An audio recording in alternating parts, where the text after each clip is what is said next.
Well, hello and welcome or welcome back to the Parisian Mole, the channel that is going to give you all the insights about all the things that I have learned firsthand during my process of moving to Paris.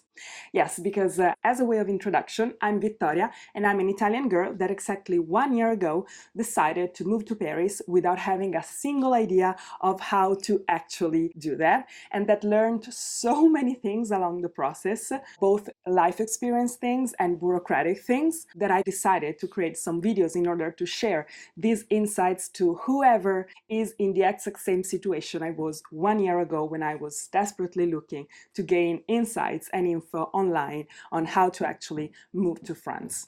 Now, just as a specific, you will probably hear a lot of noise in this video. I will try to do my best, but upstairs they are kind of rebuilding the whole apartment, so massive building going on. We are gonna do the best we can. Now, in my previous video, I explained the whole strategy that I did put into place when I decided to move to Paris in terms of how to find a job in Paris. Now, in this video, we are going to go a little more in depth about what happens next, meaning what happens in the phase when you are discussing with recruiters a potential job offer or evaluating a job offer that has been made to you. And the reason why I decided to do this video is because there were so many elements that I needed to take into consideration and that I was not aware I needed to take into consideration, that I thought it could be absolutely useful to put them all together in a single video in order to be helpful for you if you find yourself to be in that same situation. Now, even when we evaluate a job offer in the country we already work or live in, there are some elements that we need to take into consideration in order to understand if the job offer represents exactly what we want or what we're looking for. Now, when the job offer also implicates changing the country or the city we live in, but most of all the country, there are some different and additional elements we may not be aware of and that it's extremely useful to consider in order to truly evaluate in a super concrete and correct way the job offer that we have in front of us. And so let's get right into the explication of what are the elements to absolutely take into consideration when evaluating a job offer in Paris.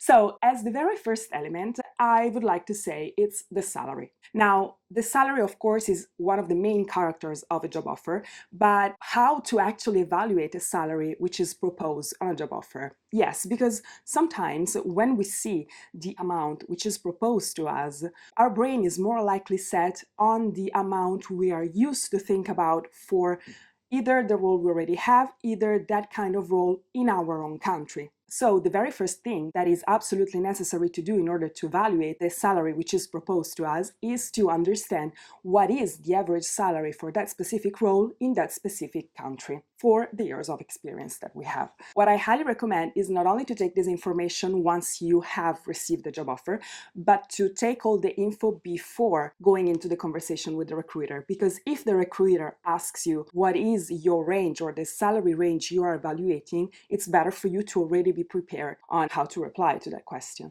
So a very useful website for this purpose is Glassdoor.com. Glassdoor is a website that usually is used to look for reviews about companies, because usually it's a website used by people, either employees or ex-employees, who leave reviews about the company they are working for or they did work for. That could be absolutely helpful to make an idea about what people say about the company you are going to probably work for. But apart from that, Glassdoor is very useful because it has a whole section dedicated to salaries, meaning that if you open the salary section and you insert the job role you are evaluating in the city you are taking into consideration, it will tell you what is the average salary for that specific role in that specific city. The cool thing about Glassdoor is that it not only tells you the average salary for that role, but it also tells you the probable salary and the more likely to be salary based on your years of experience. And then it also tells you what is the career path for that specific role and how the average salary changes depending on the career path. So from the very junior position growing towards the most senior position. So that is extremely useful to understand what's the average salary for that specific country. Now, considering that we are speaking about France, because my experience is connected to moving to France, another thing which is very useful to take into consideration is that France has a legal minimum wage beneath which an employee cannot be paid. Now, this legal minimum wage is called SMIC, which is the acronym. It's SMIC in French. And basically, it's a legal minimum wage which is reevaluated every year by the French government, depending on a series of elements. And for example, this year, on May the 1st, also considering the big inflation that impacted the economical world in the past few months, the French government decided to adapt it to the recent evolution of society. So as of now, it's at about 1,700 something gross, which is about 1,300 and something net per month. Now, of course, I highly recommend to go online and check what is the current amount of the SMIC, because it could be very useful for you as an additional information to evaluate the job offer, because together with the average salary, you know that there is also a minimum level beneath which the offer cannot go. Now, together with Glassdoor, another very useful website that you could browse is talent.com. Talent.com is a French website which basically gives you the same information as Glassdoor, because it has a section dedicated to not only job research but also salaries.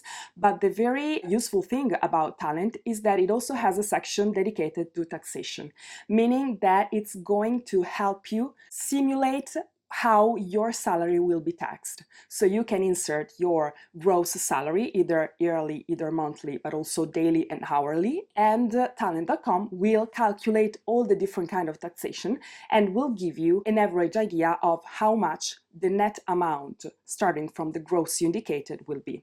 Now, this is very important and brings us directly to the second point of this video, which is taxation. Because when we are evaluating a job offer, usually when we speak with recruiters and with the company, we always speak in terms of gross. So it's up to us to be aware of how much that gross actually will be in terms of net, meaning the actual amount that we'll get into our pockets.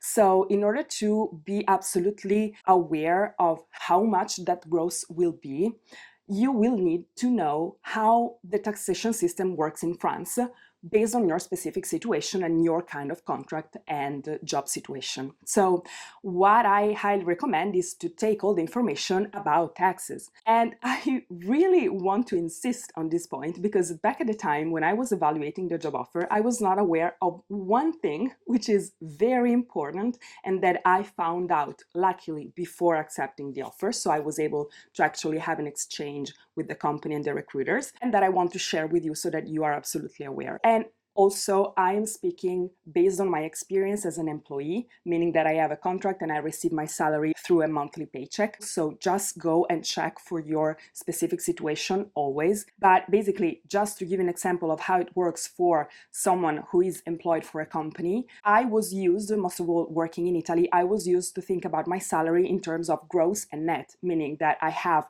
a salary which is gross, then it's taxed because of all the social contributions, and then I have the net. In France, it's more or less like that, but the thing that I found out is that in France, for your salary, there is the gross amount, the net pre-tax amount, and then there is the net after-tax amount, which is exactly the amount that you get. And when I found this out, I was like, no, hold on a second. What does it mean, a pre-tax net? How is it possible to have a pre-taxation net? Because usually the net is what is left after taxation. And the reason is that in 2019, what is called the income tax withheld at source came into effect. And what is this income tax? So basically, the income tax is the tax that usually is paid at the end of the fiscal year, meaning that you usually have to fill out a declaration of income. And based on that declaration, the financial administration will make all the calculation in order to understand if you have to pay additional taxes or if you have already paid all the taxes for that fiscal year. Now, from 2019, the French government decided to directly withhold at the source monthly this tax that before was paid at the end of the fiscal year. Now, this doesn't mean that at the end of the fiscal year you don't have to fill out a declaration of income, because you still have to do that. But this is an important thing to take into consideration, because of course it's a cost that it's going to be deducted from your monthly salary and that you should take into consideration when evaluating the job offer.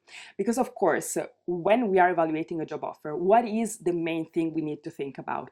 Is this economical proposal going to be enough for my monthly expenses? And of course, knowing what will be deducted from that amount is absolutely important because it's something we need to be aware of before accepting. Now, of course, this works for employees. I have no idea of how it actually works for self-employed people, freelance people, other kind of situation, other kind of contracts. So my advice is always to check online your specific situation in order to understand how it works and what you have to do, most of all when it's about taxation, of course. So once you have an idea of what the average salary is for that specific job role, and once you have an idea of how that salary is more likely going to be taxed, you have to be aware of how many monthly installments the salary will be divided into. And why am I telling you this? I'm telling you this because in Italy, I was used to think about 13 or even 14 monthly installments, because in Italy, a lot of companies in December, and some of them even in July, give you an additional monthly payment, so an additional monthly paycheck, which is unfortunately not extra to your yearly salary, but is included, meaning that when you receive a job offer, you know that you're not going to divide that total amount in 12, but you're going to divide it into 13 or 14 installments in order to have an idea of how much that yearly amount is actually going to be in terms of monthly amount. So when I moved to France, one of the first things I needed to understand in order to evaluate the job offer is, yes, but how many payments will I receive? Is it going to be 12? Is it going to be 13? Is it going to be 14? So in France, usually it's 12. The rule is 12 monthly installments, and some companies propose the 13th or even 14th payments, but usually it's an exception. Now, the reason I'm telling you this, it's because sometimes the monthly installments are not indicated when the company shares with you a job offer. So my suggestion is always to ask them in how many monthly payments the yearly salary will be divided into. But the rule usually is 12. Another important element to absolutely take into consideration when evaluating the job offer in France is healthcare. The building site is going on. So we were saying healthcare. Now you will probably say, hold on a minute, isn't healthcare free and public in France? Yes, absolutely. Healthcare is public, is handled directly by the government, and the social security system in France is called assurance maladie or sécurité sociale. Now, social security in France is free, is universal, and covers all the French citizens and all the people who are legally residents in France.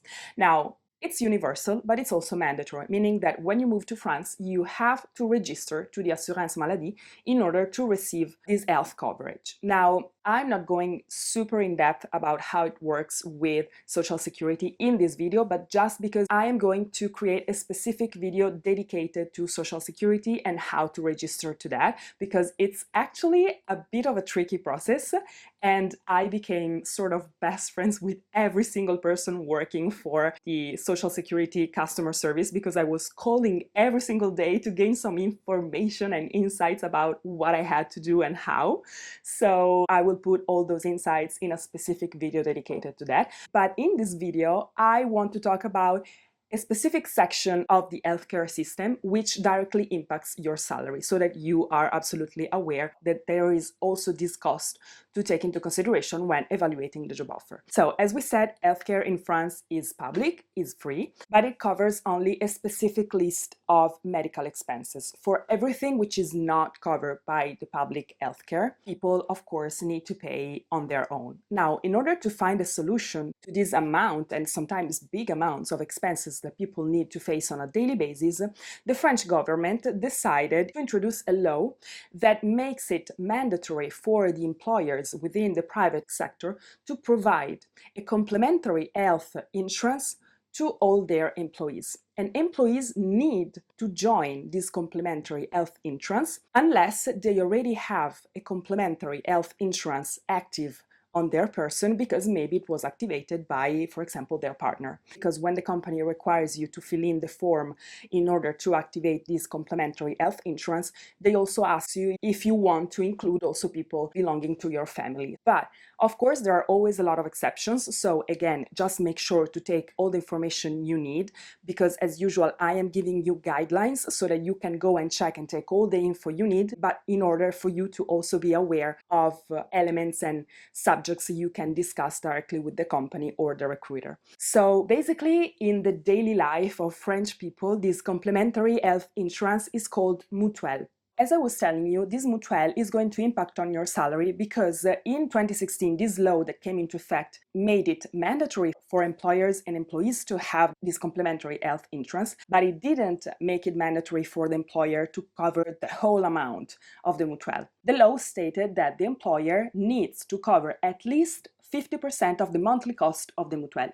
At least means that there are also companies that cover more than that, like 60%, 70%, 90%. There are also companies that cover the whole amount. So in that specific case, of course, your salary will not be impacted. But considering that law states that at least 50% needs to be covered by the company, usually companies cover just the 50%, meaning that the remaining percentage needs to be covered by the employee. And that's why I'm including also this cost in this video, because the monthly cost of the mutuelle is going to be deducted directly from your salary. So on your paycheck, you will see that there is a line dedicated to the complementary health insurance, and that will be directly deducted. So right now, you're probably wondering, yes, but how much is it going to be? Because, of course, good to know that there is a mutuelle, but how much is this complementary health insurance? Now, every single mutuelle is going to have a different cost because every mutuelle is different. There are so many companies that provide different kinds of mutuelles, and also every single mutuelle potentially may cover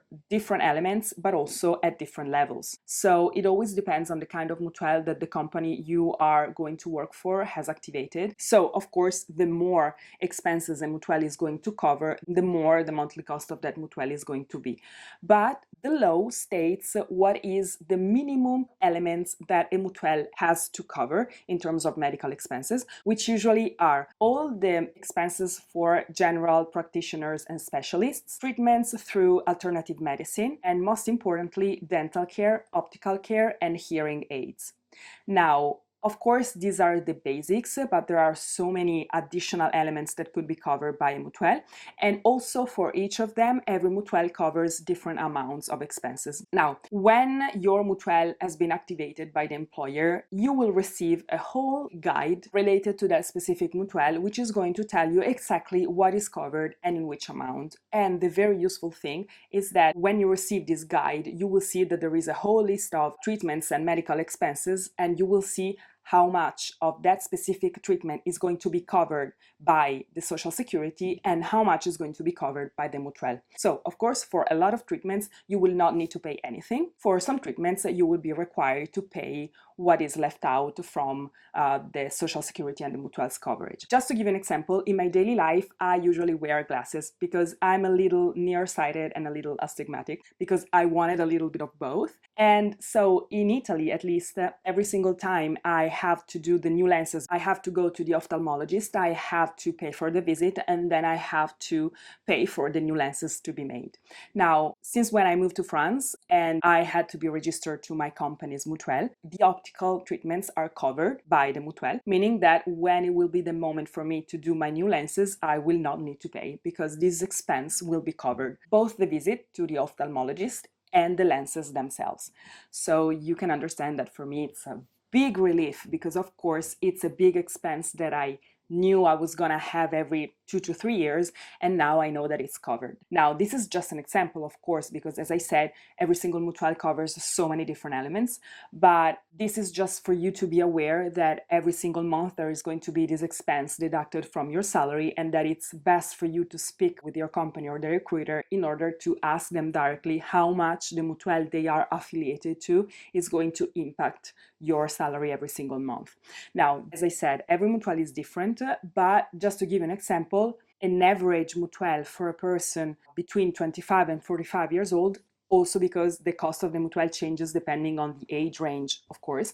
But for a person within the 25 and 45 age range, on average, it's about 69 to 75 euros per month. But if you consider that at least 50% of that amount is going to be covered by the employer, it means that you could be deducted, for example, 35 to 40 euros per month. But again, as usual, ask the company in order to have a specific idea in mind of how much that mutuelle is going to impact on your salary. Okay, so once you have these absolutely important elements in mind, we can then start talking about the cost of living. Yes, because the cost of living is probably going to be the biggest cost which is going to impact your salary, because every single city has a different cost of living, but also every single country. Now, when you are evaluating a job offer in your own city, most likely the elements you will need to take into consideration are the same you already have to take into consideration on a daily basis. When you change a country, and you're evaluating a job offer, you will need to be aware of how much the cost of living is going to impact that salary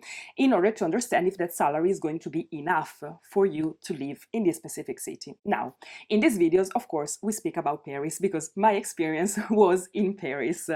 And when it was the moment for me to understand if the job offer was okay or not, I needed to understand how much it was actually going to cost me live in Paris. So the very first thing that you should consider is, of course, the rent, in case you are looking to rent an apartment in Paris. It could be a shared house with housemates, it could be a studio, it could be a 2-room apartment, it could be a bigger apartment if you're moving with the whole family. So depending on your needs, you need to understand what is going to be the average price to rent an apartment. Now, I'm not going super in depth about the renting process in this video because I am preparing a very specific and dedicated video to all the process to rent an apartment in Paris. Probably we would need 5 to 6 videos to speak about that subject because it's one of the longest processes I ever had to deal with, but we will get there.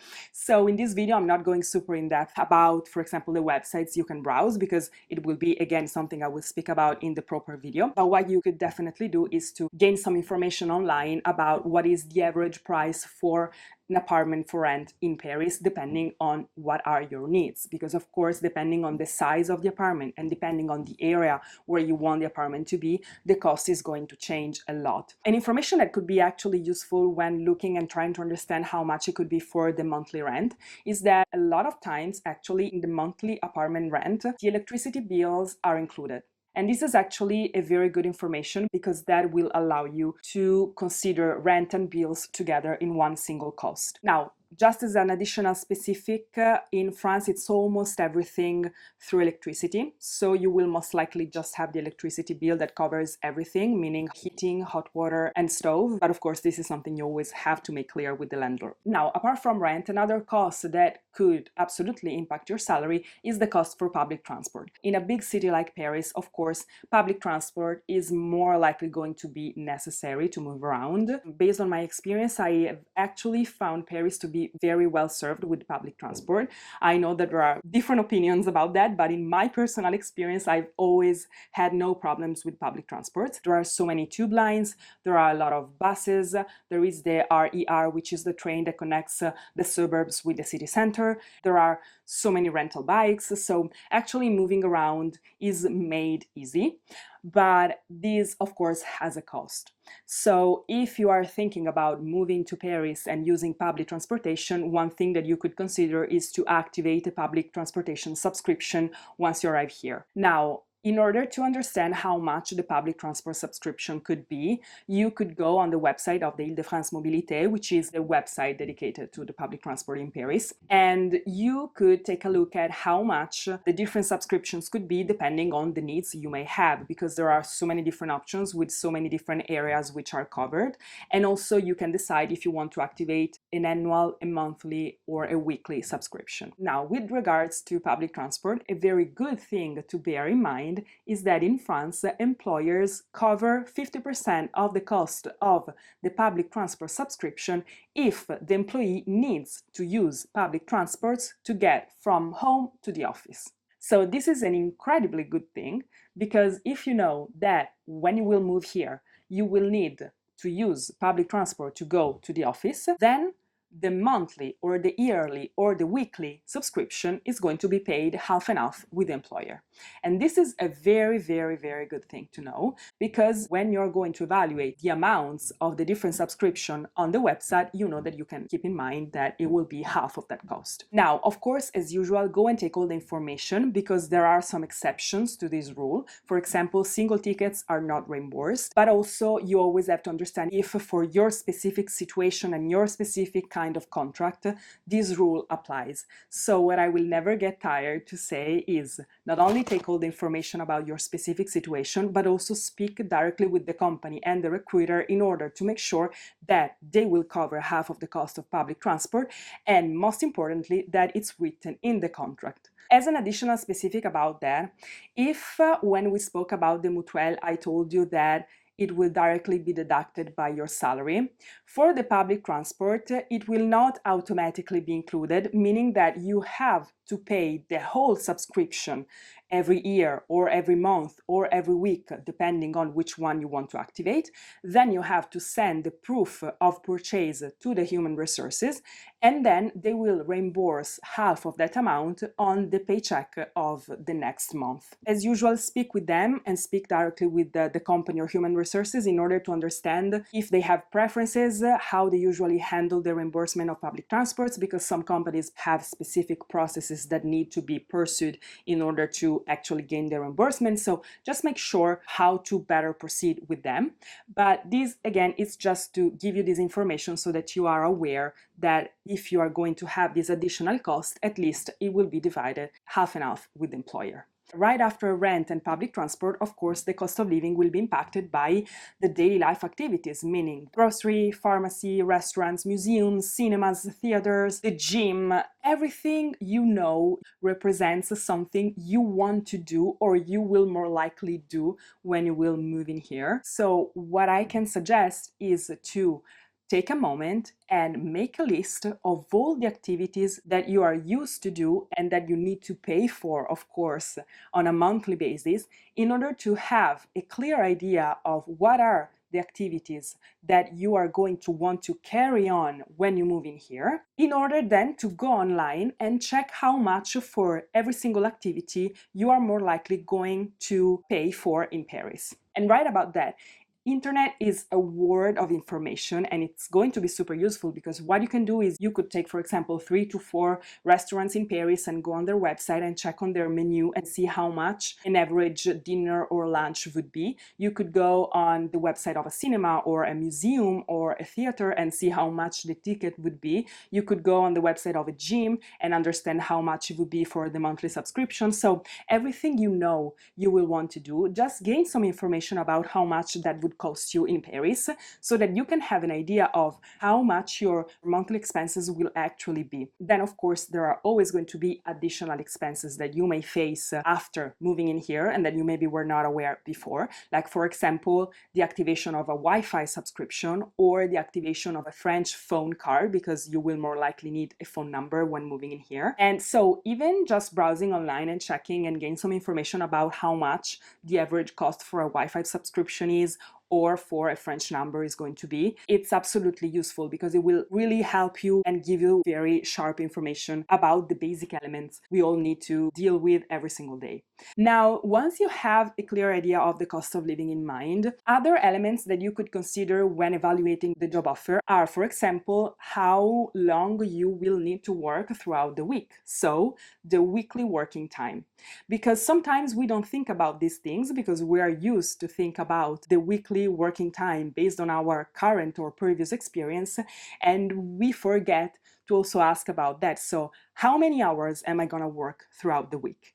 Now, I'm telling you this just because I came from Italy, and in Italy the weekly working hours for a full-time contract is 40, and in France is 35, meaning that, of course, you have 5 hours more for your free time. But of course, depending on the kind of contract, the kind of job role, and the kind of collective agreement that the company has, the weekly working time may be different. For example, it may be higher. But usually, if it's a higher amount, that amount should be considered over time and then be paid more.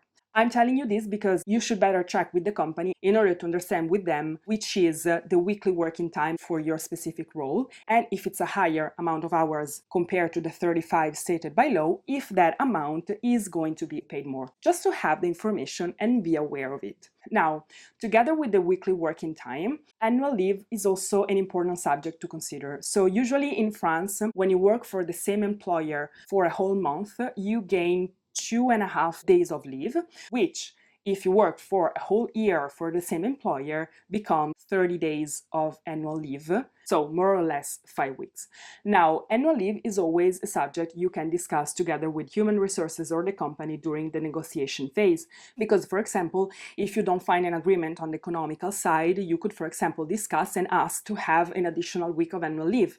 Or you could try to build the annual leave package based on your needs. So just for you to be aware, usually in France it's 2.5 days, but always understand with the company how they are going to handle the annual leave on your specific contract. Another thing which is absolutely useful to take into consideration is the trial period. So the trial period is the initial period of work between the employer and the employee, and it's usually the period where both employer and employee understand if everything is going okay, if they like each other, for the employee to understand if the role is exactly what was expected, and for the employer if the person they hired actually is what they were looking for during the recruiting phase. So in France, there are, depending of course on the different kind of contracts, different length of the trial period. So always make sure with the company how much the trial period will be for your specific contract. But usually law states the maximum amounts a trial period can last. But for example, the company could propose a lower trial period. Also, an important thing to take into consideration is that in France, the trial period is renewable once, meaning that, for example, if you have a trial period of 3 months, at the end of the 3 months, the trial period could be renewed for other 3 months. Now, just to be super specific, the renewal of the trial period is not automatic,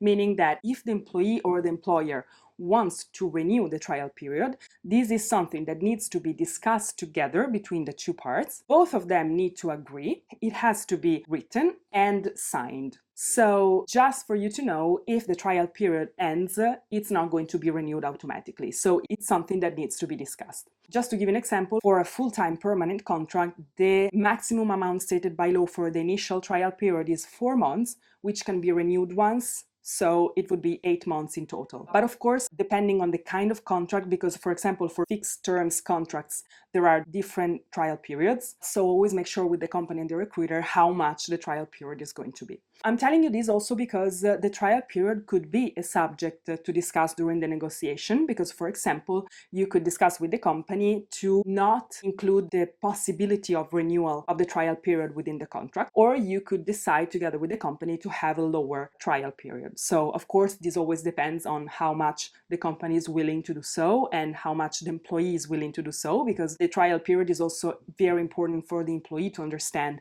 if everything is okay with the company. But yes, so as always, I'm giving you guidelines so that you can go and take all the information you may need in order to arrive super prepared when the moment will come to discuss all these elements together with the company or the recruiter. So these were pretty much all the elements that I became aware of while facing the process of recruitment with the company that I ended up working for. Some of them I was aware of.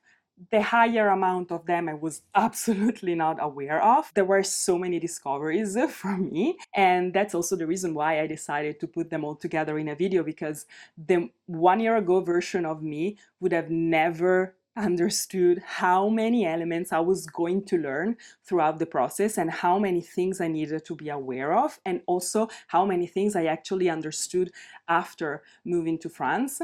Again, all I'm telling you is based on my experience, all the things I discovered throughout the process and that I had to face throughout the process, and all the elements that were actually useful for me to know in order to understand how to evaluate in a conscious way the job offer that I had in front of me. So I really hope this video was helpful for you. If you like the content, just click on the like button, but most of all, subscribe to the channel so that you can stay updated on when I will post my next video, where we will keep going even more in depth and I will share share additional insights that I really think are going to be truly helpful for you and that I know would have been extremely useful to the 1 year ago version of me looking like crazy to gain insights and info online. So as usual, I send you my best wishes, my biggest hugs, and see you in the next video.